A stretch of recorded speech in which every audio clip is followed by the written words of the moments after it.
Quand on commence la vidéo, on a tendance à se dire qu'un stabilisateur, c'est indispensable. On a un rendu qui est très fluide, très flottant, et c'est quelque chose qui est beaucoup utilisé dans les vidéos immobilières par exemple. Mais le problème du stabilisateur, c'est que c'est un workflow qui peut devenir un peu fastidieux. Déjà, c'est un coût. Après, forcément, quand on fait de la vidéo, de la photo, etc., on sait qu'on est amené à investir dans du matériel, mais c'est quand même bien de le souligner. Un stabilisateur, ça prend de la place, donc si on veut un setup léger, c'est mort. En plus de ça, on est obligé de rééquilibrer la caméra dès qu'on change d'objectif, donc ça peut devenir un peu fastidieux sur les longs tournages. Après, ça c'est purement personnel, mais je trouve qu'avoir que des mouvements très fluides, très flottants, très parfaits, ça peut parfois un peu desservir l'émotion qu'on essaie de retranscrire dans la vidéo. Un bon plan fixe, même shooté à la main, ça peut être plus adapté. Bref, vous l'aurez compris, il y a des avantages et des inconvénients au stabilisateur. Personnellement, moi, ce qui m'ennuie le plus, c'est le fait que ça prenne de la place et que j'aime bien être discret quand je filme. Et avec un stabilisateur, c'est compliqué. Si vous recherchez ce côté lisse et flottant, vraiment, vous échapperez pas au stabilisateur et c'est super difficile, même à la main, d'avoir le même rendu qu'un stabilisateur, encore plus si vous vous déplacez en marchant ou en courant. À l'inverse, si vous recherchez un setup qui vous permet de filmer de manière stable tout en étant assez discret et mobile, restez bien jusqu'à la fin de cette vidéo. Quand on filme à main levée, on va avoir tendance à vouloir garder des mouvements humains dans la caméra, mais tout en évitant les micro-tremblements qui, eux, donnent un côté très amateur aux images. La plupart des caméras d'aujourd'hui sont des boîtiers de plus en plus petits et c'est pareil pour les objectifs, et donc c'est très léger, ce qui fait que les moindres mouvements sont ressentis par le boîtier et donc par le capteur. Le premier tips, ça va être d'ajouter du poids à votre caméra, et pour ce faire, vous pouvez y ajouter une cage pour fixer des accessoires dessus, une poignée latérale ou une poignée que vous mettez au-dessus, ainsi qu'un moniteur et une batterie. Tous ces accessoires vont ajouter du poids à la caméra petit à petit, qui font qu'à terme, vous n'aurez plus de micro-tremblements dans l'image. Si vous voulez avoir un setup le plus compact possible et ne pas avoir tous ces accessoires, ce que je peux comprendre très bien, et moi ça m'arrive aussi d'utiliser un setup beaucoup plus petit, les prochains tips vont vous être utiles. Et le deuxième tips, ça va être de bien choisir vos mouvements de caméra et d'avoir une intention. Quand on filme à main levée, il faut au maximum anticiper quel mouvement de caméra on va faire. Où se trouve le sujet? Est-ce qu'on va aller de gauche à droite? Est-ce qu'on va aller de bas en haut? Est-ce qu'à l'inverse on va faire un plan fixe? Et le fait d'avoir une intention, ça va enlever la plupart des micro-tremblements.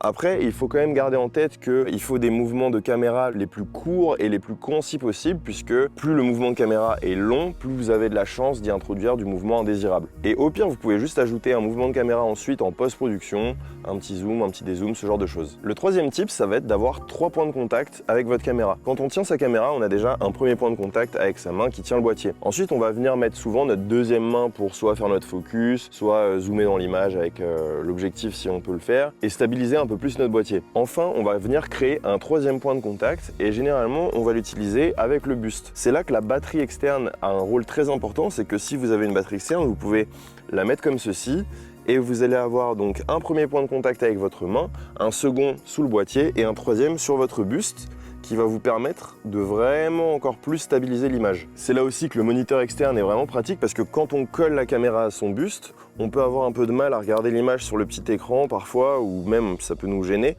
si on a une poignée ou d'autres accessoires. Donc le moniteur fait qu'on l'a vraiment à hauteur des yeux et ça devient beaucoup plus agréable de filmer dans ces conditions. Le quatrième tip, ça va être d'utiliser des plans fixes. J'en ai parlé juste avant, mais c'est vraiment quelque chose qui est selon moi vraiment sous-coté, c'est les plans fixes à main levée. On peut avoir des plans fixes qui sont vraiment hyper stables comme sur un trépied à main levée. Il suffit de venir trouver ces 3 points de contact, de bien s'ancrer dans le sol et de pas bouger du tout la caméra. Plus on s'entraîne, plus on arrive à le faire. On peut aussi voir avec quoi on peut stabiliser notre caméra, donc typiquement s'appuyer un peu contre un banc, contre un arbre, s'accroupir, mettre la caméra sur son genou, ce genre de choses pour essayer de trouver vraiment le plus de stabilité possible tout en trouvant un cadrage intéressant. Un petit tips en plus, ça va être de filmer en 4K.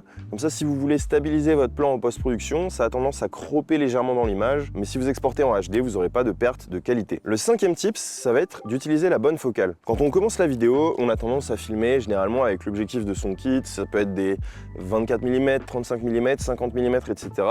Et en gros, plus on a un grand angle, donc comme un 24 mm, un 16 mm, un 14 mm, voire même un 10 mm, plus on pourra filmer à main levée et les vibrations ou micro-vibrations seront moins perceptibles. Après, ce que vous devez quand même absolument éviter, c'est de marcher ou de courir, puisque ce sera quasiment impossible, voire impossible, peu importe la focale, de faire un pas en avant sans que les vibrations de vos jambes soient transmises à votre buste et ensuite à la caméra. Et c'est donc là que vient le tip suivant qui est très important selon moi et qui m'a permis de beaucoup progresser lors de mes tournages en filmant à la main, c'est de bouger non pas vos bras mais vos jambes. Si vous voulez par exemple faire un effet de slide de gauche à droite ou de droite à gauche, ce que vous allez faire c'est que vous allez venir trouver vos 3 points de contact avec la caméra, vous allez fléchir légèrement les jambes et vous allez ensuite bouger de gauche à droite ou de droite à gauche comme ça légèrement, et c'est vraiment les jambes qui accompagnent le mouvement et les bras ne bougent pas, le buste bien droit, et on accompagne vraiment le mouvement comme ça doucement. Le 7e tips, ça va être d'utiliser le slow motion. Le slow motion, c'est une technique qui sauve les meubles et qui peut cacher un peu les micro-vibrations quand on en a. L'idée, ça va être de shooter avec votre caméra à une cadence d'image de 50, 100 images par seconde pour ensuite diviser la vitesse de votre plan par 2 ou par 4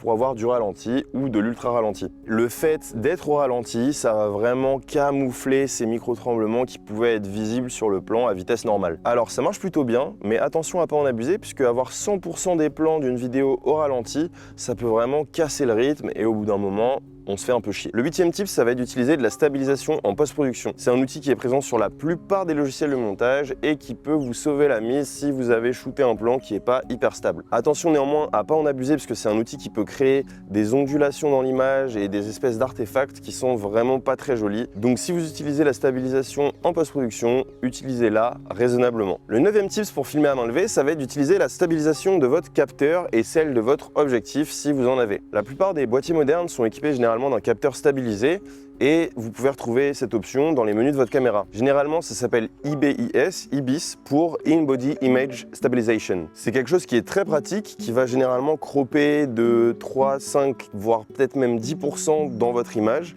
mais vous aurez une image beaucoup plus stable à main levée, ce qui peut être vraiment très pratique, surtout quand on a un setup assez léger. Si vous avez une optique stabilisée, vous avez généralement un switch qui s'appelle OSS pour Optical Steady Shot, et quand vous couplez le capteur stabilisé avec la stabilisation de l'optique, vous pouvez vraiment avoir des images qui sont hyper fluides à main levée. Comme je vous disais, ça croppe un peu dans l'image, mais c'est pas dramatique et franchement, ça marche plutôt bien. Et le 10e tip, ça va être tout simplement de pratiquer au maximum.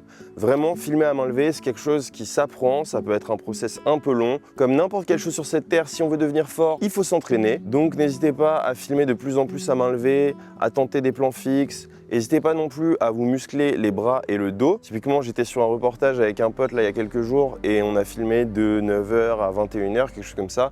Et à la fin, ça commençait vraiment à tirer. Donc même si ça peut paraître un conseil un peu simple, entretenez-vous pour votre santé, pour votre dos. Personnellement, j'ai 30 ans, je commence à avoir mal au dos, donc faites attention à ça. J'espère que vous aurez quelques tips à tirer de cette vidéo, que ça vous aidera à faire de plus belles images pour filmer à main levée. Et si vous voulez un super objectif pour filmer à main levée, ça se passe juste ici.